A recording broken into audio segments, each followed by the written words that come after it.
just sort of action or rushing in, as it were. It is the contemplative work of getting to the truth combined with the willingness to tell the truth that I think makes artists so essential and so dangerous to power, right? And unjust power in particular, right?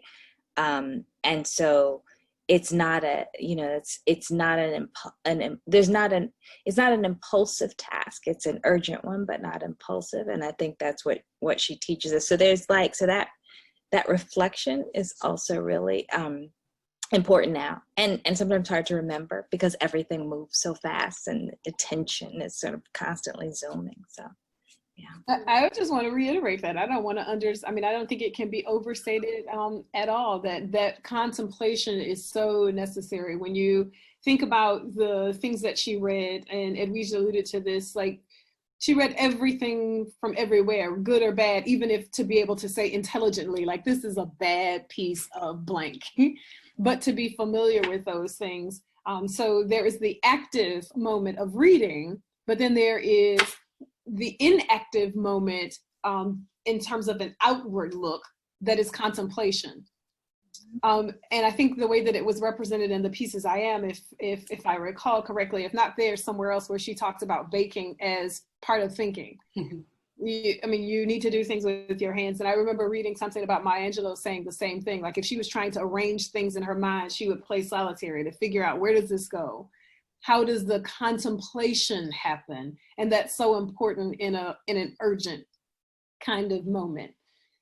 So of course I want you guys to read something, but I also want you to think a little bit about with us that quote from The Dancing Mind where she talks about peace. I'll give it to you again, but I'm thinking about the question of like, what is peace for you? And is it like a singular entity, or what would peace look like in terms of subcultures of publics? And just to give you the quote again, she says, there's a certain kind of peace that is not merely the absence of war. The peace I am thinking of is the dance of the open mind when it engages another equally open mind. So that certainly is part of it. But for you, what is peace? Something that we need in this moment? Well, I so love that definition of peace. I think because I often think of peace as freedom, as a constant pursuit, right? And so I love how she frames it, because it allows us a certain space for peace in whatever the difficult situation we're in. And I think in some ways it reinforces, I mean, just like how we can find peace in her work or in Imani's work or other people whose work we love, like we can find comfort and peace there, but also another thing that I think is attached to what she talks about with danger, and is how we nurture other people, and how like we don't move towards our quest for peace or our quest for freedom alone, how we bring others with us, right? But that this constant reminder that one thing is not the absence of the other, but that there's a deeper pursuit to everything, is something that runs so powerfully through everything she's written.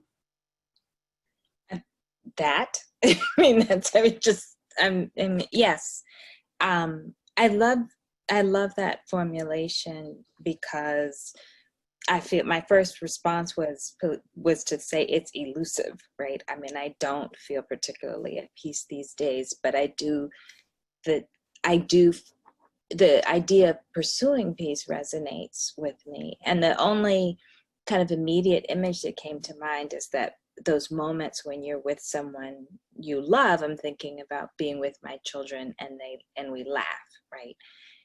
And that, there's just sort of these moments where you experience being fully human, and for a second you're sort of not in the state, right? And reading provides that as well, but it's a practice, right? It's an effort, yeah. It's not a fixed state. Yeah, no, those were both wonderful and beautiful representations of peace. I'll be thinking about them and aspiring toward them as well. So tell us about the passages you chose. Are they your favorites? Are they from your favorite books, or things that we need to hear in this moment, or a combination? You can start for Imani. So actually, so it's interesting. I have so many favorite passages. I could not choose one. But my favorite of the novels actually doesn't have any of my favorite passages, which I think is interesting, which is A Mercy. And I think that has something, well, I won't go into why that is, but but it was an interesting exercise. But my sort of hero is Pilate Dead from Song of Solomon. So this is a passage where she's contending with sort of what it means to be, in a sense, the cornerstone, the one the builders reject, but also she's sort of the moral center of the novel. And it says, although she was hampered by huge ignorances, but not in any way unintelligent, when she realized what her situation in the world was and would probably always be, she threw away every assumption she had learned and began at zero. First off, she cut her hair. That was one thing she didn't want to have to think about anymore. Then she tackled the problem of trying to decide how she wanted to live and what was valuable to her. Resonate from the earlier said. Am I happy and when am I sad, and what is the difference? What do I need to know to stay alive? What is true in the world? Her mind traveled crooked streets and aimless goat paths, arriving sometimes at profundity, other times at the revelations of a 3-year-old. Throughout this fresh, if common, pursuit of knowledge, one conviction crowned her efforts. Since death held no terrors for her, she spoke often to the dead, she knew there was nothing to fear. That, plus her alien's compassion for troubled people, ripened her, and the consequence of the knowledge she had made up or acquired, kept her just barely within the boundaries of the elaborately socialized world of Black people. Her dress might be outrageous to them, but her respect for other people's privacy, which they were all very intense about, was balancing. So beautiful. It is. Beautiful language and beautifully read. Thank you, Edwidge. Yeah, gorgeous. Yes, I'm going to read some nonfiction from What Moves at the Margin, and it's and I was thinking my daughter right now is reading as part of her summer reading The Bluest Eye, and I'm trying very hard not to read over her shoulder, and so I'm like, but I thought for this I would read some nonfiction, and it's something she wrote for Essence magazine for one of their special issues, and it's called Dear Us. Dear Us, you were the rim of the world, its beginning, primary, and the first shadow the new sun threw. You carried inside you all there was of startled and startling life, and you were there to do it when the things of the world needed words. Before you were named, you were already naming. Hell's twins, slavery and silence came later.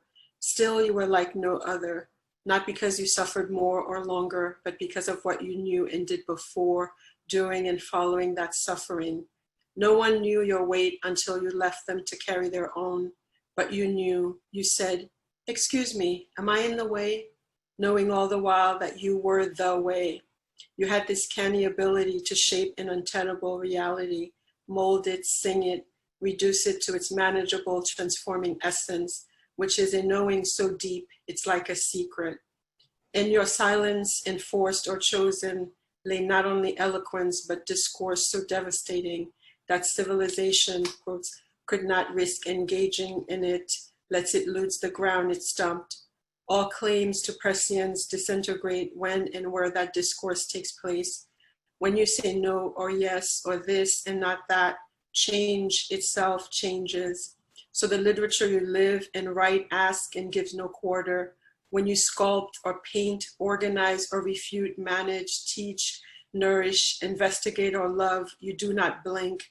Your gaze, so lovingly unforgiving, stills, agitates and stills again. Wild or serene, vulnerable or still trapped, you are the touchstone by which all that is human can be measured. Unbelievable. Now there were, like, I was trying to hold in my mind certain points. I didn't jot it down. Like when you said a knowing so deep, I was thinking, all right, that's like, I want to talk about a knowing so deep. And then you talked about the touchstone and you talked about something else. So I lost it all and just stopped